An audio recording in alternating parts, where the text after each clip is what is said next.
All right, tonight on The Readout. In my administration, I'm going to enforce all laws concerning the protection of classified information. Well, that didn't age well. 6 years after that remark, Trump is now changing his excuse almost daily for why he may have stashed classified documents at Mar-a-Lago. Now, meanwhile, Rudy Giuliani received some bad news from prosecutors in Georgia regarding their election interference investigation. And also tonight, FBI agents are facing an increasing number of threats as Republican leaders stay mostly silent about the dangerous rhetoric coming from the right. Plus, a preview of Liz Cheney's primary tomorrow in Wyoming, where MAGA supporters seem intent on pushing her for telling the truth about Donald Trump. Good evening, everyone. I'm Tiffany Crossan, tonight for Joy Reid, and we begin the readout with significant developments in a number of investigations involving former President Donald Trump. Today, Politico reported that a federal grand jury investigating the January 6th attack has subpoenaed Trump White House lawyer Eric Hirschman for documents and testimony. Now, this makes him the third White House lawyer to receive a DOJ subpoena, along with Trump's White House counsel, Pat Cipollone, and Deputy Counsel Patrick Philbin. Now, as you may remember, Hirschman's testimony to the House January 6th committee was featured throughout their hearings. What this means for Donald Trump, though, according to Andrew Weissman, the former lead prosecutor in the Mueller investigation, is that there is, quote, no question now that Trump is the target of the federal January 6th probe. Weissman added, quote, correct move here. Lock people into the grand jury. Meanwhile, in Georgia, you have the investigation into Trump's alleged election interference led by Fulton County DA Fani Willis.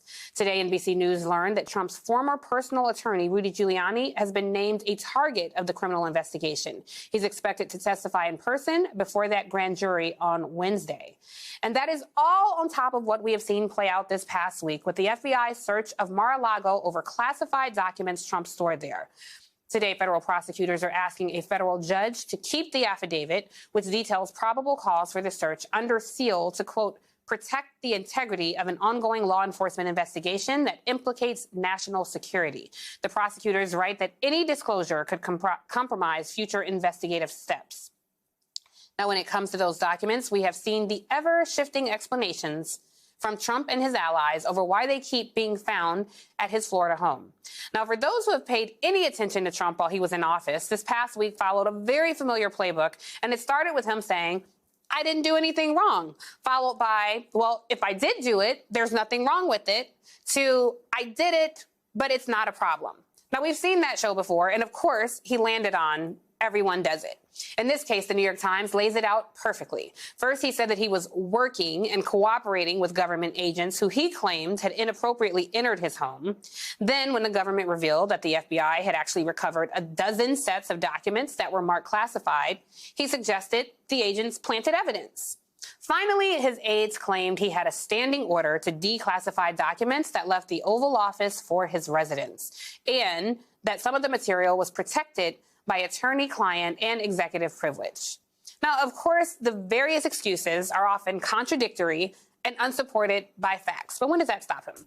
As for the latest one, that material at Mar-a-Lago was already declassified because there was a standing order to declassify materials. Former National Security Advisor John Bolton disputed those claims.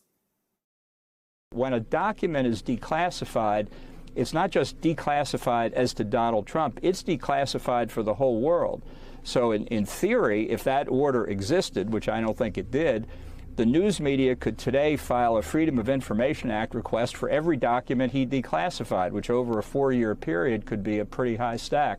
So I think this is made up, and I think a key point here is when somebody's making up stories like that, I think it indicates a level of desperation. The election, this is old Chicago days.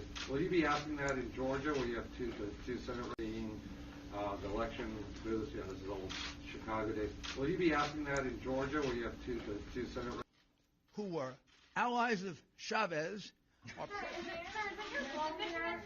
your goal here to pressure officials and lawmakers in these battleground states to block or delay certification so the GOP? In the city of Milwaukee and also in Madison, Republicans almost uniformly shut out from the absentee process. Not allowed. Hello, folks. Good afternoon. Thanks for your patience. Americans witnessing here? I think they're witnessing incredible irresponsibility, incredibly damaging messages being sent to the rest of the world about how democracy functions.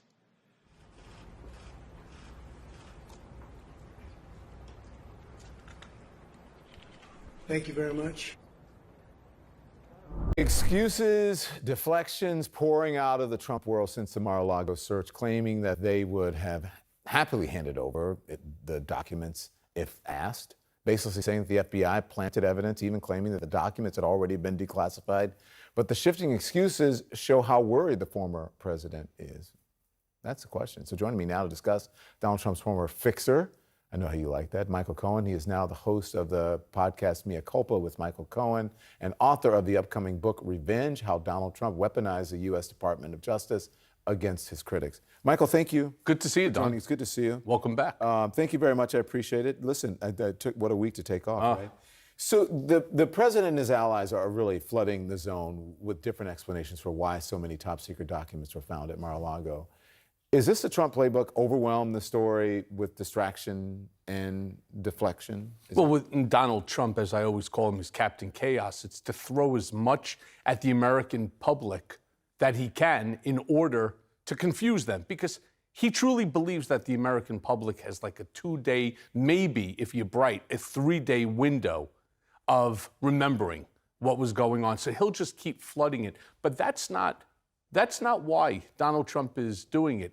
You're right. He's scared. He's scared of the documents that they now have, possession and control over, because this is documentary evidence. This is evidence that they can use against him. Now Puzo's able to write a book. So once Francis Ford Coppola comes into this mix, and he's such a family-oriented guy, he brings the family element into organized crime and the mafia. And what happens is everybody wants to be part of this. So the wise guys may have not acted the way Marlon Brando acted, but now they wanted to act that way. So you want to talk about art imitating life or life imitating art? There's the reason. So now you have a whole new spectrum of what this is supposed to be about. But everybody forgets this, Patrick, so let me remind you of something.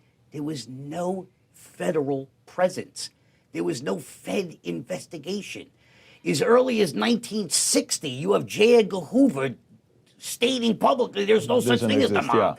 So if you're relegated to local cops, you keep them on the payroll, you stay off the radar. It was pretty easy. Then once Rudy starts bringing in, the RICO Act, and now you have that. He changed the game, though. Without a doubt, but before him, Bobby Kennedy really did, too, because now all of a sudden there was an attack on the mob. Good friend. I was only 24. Yo laburé primero en Estados Unidos. ¿Haciendo qué? Había un proyecto inmobiliario con el famoso Donald Trump, que al final se lo quedó él. Después volví. ¿Te cagaron? Sí, pero bueno. ¿Sí? ¿Hiciste un proyecto inmobiliario con Donald Trump? Por favor, empezado y el tipo se lo quedó él. Era mi padre, yo laburaba, era el gerente de él, y al final se armó lío con el banco y el Trump lo aprovechó para quedarse en el proyecto. Te dijo, you are fired. You're fired. Bruselas se acaba de dar cuenta de que Washington la quiere fuera del juego. La Casa Blanca, acostumbrada a conseguir mejores acuerdos para sus empresas, le dio la espalda a Europa por dinero. Ante la situación, Bruselas acaba de lanzar un llamado de atención al que se unieron los 27 países miembros. Hay que detener